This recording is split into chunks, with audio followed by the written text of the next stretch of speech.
Welcome to Patty's Aquatics. Now, over the past couple videos, you've seen some changes to my fish room. You've seen me do this tank, you've seen the recap of those, you've seen the free aquarium setups. And well, I don't know if you've seen this one yet, so don't look. But there's more changes coming. And with that change, we're going to be saying goodbye to the Neolamprogallus quadopunctatus. I planned on getting rid of these guys. I sold the whole colony, so I'll be getting rid of them, but I'll be adding something different. But in turn with that, we're going to be changing this tank over. So that's what we're going to do today. This video will last over a couple days probably because I need to get this tank prepped before the new inhabitants come. So what I'm going to do today is I'm going to get the fish out of here and get them in a bucket for the person that I'm giving them to. They are giving me money, snails for my puffer, and some wood to put in the tank. And then I'm going to rescape this tank, and what I'm going to do is I'm going to dirt it. Now, you've seen me how I dirted a tank before, so I don't need to go over the explanation process of it, but I will cut in during it because I'm going to try to do something a little different with a piece of plant that I want to try. So with that being said, I'll hook back up with you guys when I get to that point. Well, I got the dirt in and I got half the cap in. Now, the reason for this is I want to try something a little different. Now, there's a plant over here in this tank. It's the Cryptocorn tropica. I've moved this a few times and it always melts back really bad.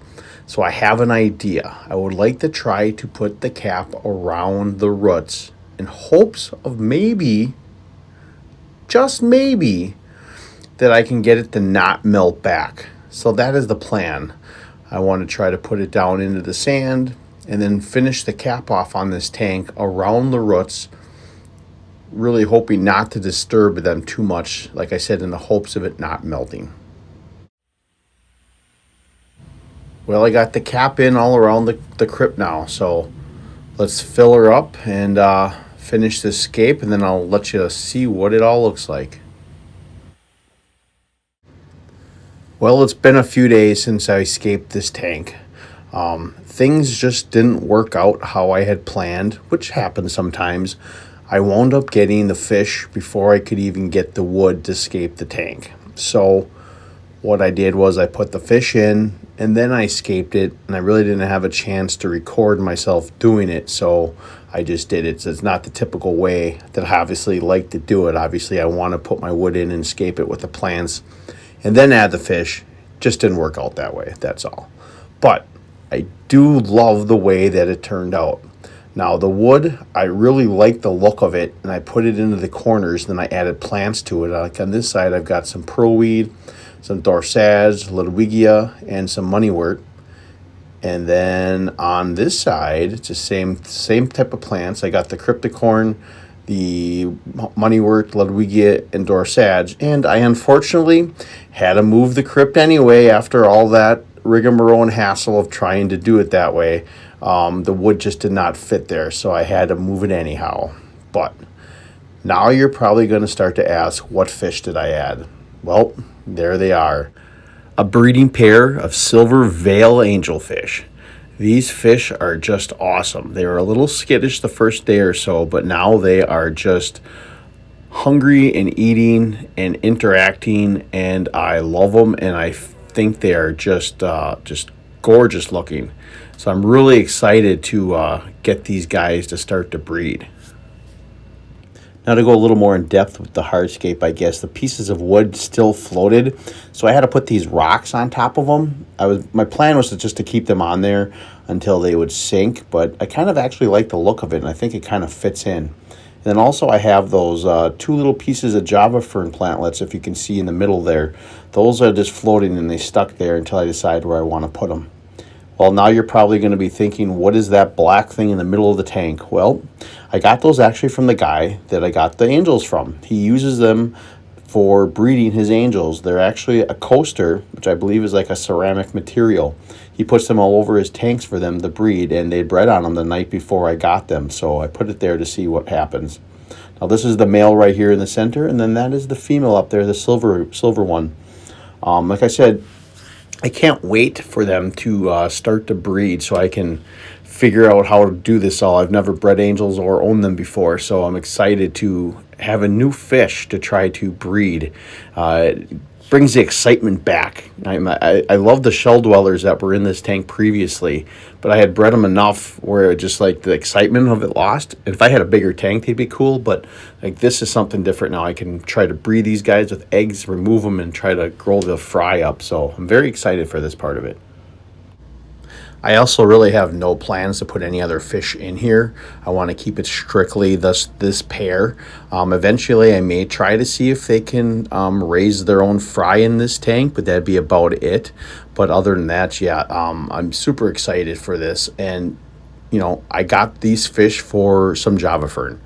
Now, the guy that I got them from, I previously sold him plants locally here, and he had told me that he had extra pairs of angels he just wanted to get rid of. I think he had told me he got, I think it was like 10 or 12 quarter-size angels when they were younger, and he grew them out, and I believe they all paired up. And he just wanted to find good homes for them, you know, and I asked if he wanted anything for him, and he said, just give me some Java fern. So that's a super cool deal for these really cool fish, and I am super grateful for his generosity. So thank you, Jimmy. So like I said probably numerous times, I'm super excited for this journey into angelfish and angelfish breeding. It's a new challenge, and that's one thing that I love about this hobby is, like I said before, you can lose interest in something and then you can gain like so much more interest in something else by just changing things up. Now, you just need to be responsible about it. Like, I'm not going to just breed all these fish and don't want them no more and throw them away or whatever, or put them in a local creek or river. I want to find good homes for them and then move on and find something different. And that's what I'm doing here. Those shell dwellers, like I said, I love those fish. I think they're awesome. They're super cool looking. I just lost interest, and I lost interest in the tank.